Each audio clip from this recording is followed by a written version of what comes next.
প্রথমত আমরা জানব ইমানের কিছু ফল আছে সে সম্পর্কে। শুধুমাত্র ইমানের ফলগুলো নিয়ে আপনি কিভাবে জানবেন যে আপনার ইমানের স্বাদ কেমন লাগতে পারে? মূলত ইমানের ফল হচ্ছে প্রশান্তি অনুভব করা। এর অন্তর হলো প্রশান্তি। আমরা পড়েছি যে মানুষ ক্ষতির মধ্যে ডুবে আছে। মানুষের কি কি ধরনের ক্ষতি হতে পারে? স্বাস্থ্যের ক্ষতি, সম্পদের ক্ষতি, প্রিয়জনকে হারানো, তাই না? এই দুনিয়ায় এই জাতীয় ক্ষতি মানুষ সম্মুখীন হয়, অস্বস্তি লাগা। কিন্তু আপনার যদি ঈমান থাকে তখন আপনি জানেন যে এই দুনিয়াটা চিরস্থায়ী নয়, এই দুনিয়াটা হলো ক্ষণস্থায়ী। আর আল্লাহ তাআলা আখিরাতে যা রেখেছেন তার তুলনায় এই দুনিয়াটা কিছুই না। মাতাউদ দুনিয়া ফিল আখিরাতি ইল্লা কলিল।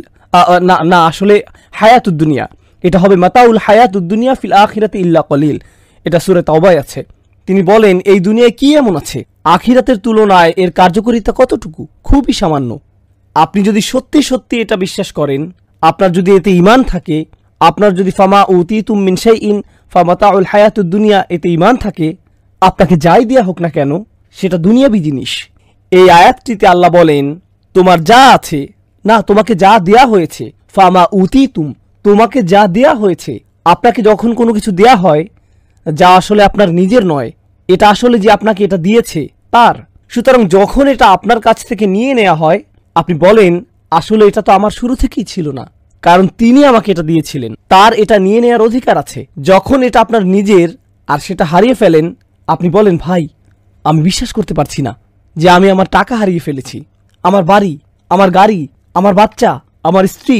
কিন্তু যদি আপনি অনুধাবন করতে পারেন এই সবই আপনাকে দেয়া হয়েছিল, এগুলো সবই আপনাকে দেয়া নিয়ামত, যখন এগুলো আপনার কাছ থেকে নিয়ে নেওয়া হয়, এমনকি যখন আমাদেরকেই নিয়ে নেওয়া হয়, আমরা কি বলি?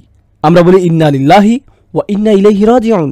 নিশ্চয়ই আমরা আল্লাহর। আমরা কিভাবে নিজেদের বলে দাবি করি যেখানে আমরা নিজেরাই আল্লাহর?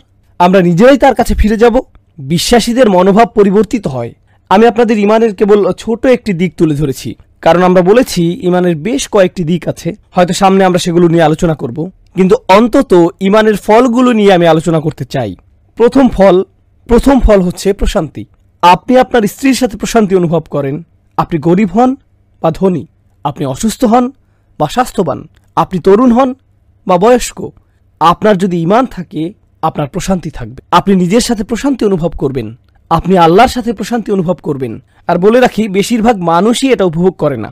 বেশিরভাগ মানুষই শান্তিতে নেই, এরা শান্তি খুঁজে বেড়ায়।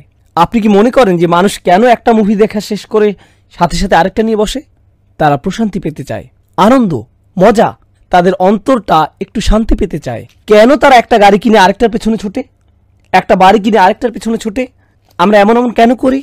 কারণ আমাদের অন্তর শান্ত নয়। কিন্তু আল্লাহ বলেন আলা বিযিকরিল্লাহি তাতমাইন্নাল কুলুব।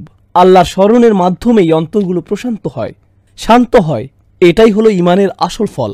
আর যখন আপনার এটা আছে, আপনার কোনো ক্ষতি নেই, কোনো ক্ষতিই ক্ষতি নয়। আরেকটি বাস্তব জীবনের উদাহরণ দিচ্ছি, এরপর আমরা সামনে আগাবো ইনশাআল্লাহ তাআলা।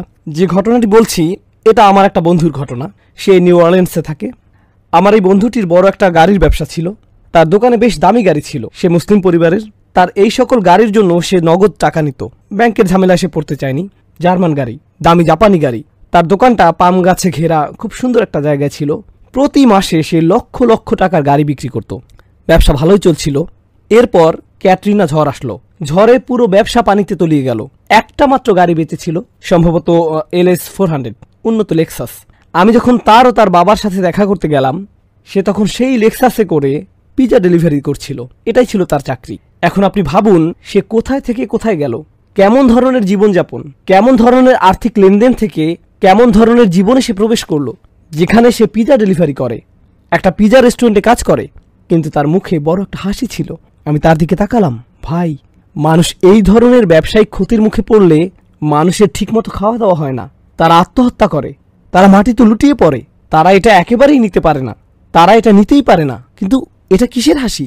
সে বলল, যখন ব্যবসা ভালো চলছিল আমাদের মসজিদে যাওয়ার সময়টুকু ছিল না, আমি আমার বউকে ঠিকমতো দেখতাম না, বাচ্চাদের সাথে দেখা হতো না। এখন সুবহানাল্লাহ, আমরা প্রতি ওয়াক্তের নামাজ মসজিদে পড়ি, থাকার জন্য মাথার উপর ছাদ আছে, প্লেটে খাবার আছে। আমরা কেন অখুশি হব? আমাদের কৃতজ্ঞ হওয়া উচিত। সুবহানাল্লাহ। ঈমান থাকলে এটা কোনো ক্ষতিই না, এই ধরনের ক্ষতিও কোনো ক্ষতি না। কিন্তু আপনার যদি ঈমান না থাকে তাহলে এটা একটা ক্ষতি। এরপর আপনি পড়ে যাবেন, আপনি বাঁচতে চাইবেন না। মানুষ আত্মহত্যা করতে চায় কারণ সে এই মেয়েকে বিয়ে করতে চায়, কিন্তু সে তো অন্য একজনকে বিয়ে করেছে। এরপর সে ব্রিজ থেকে লাফ দেয়।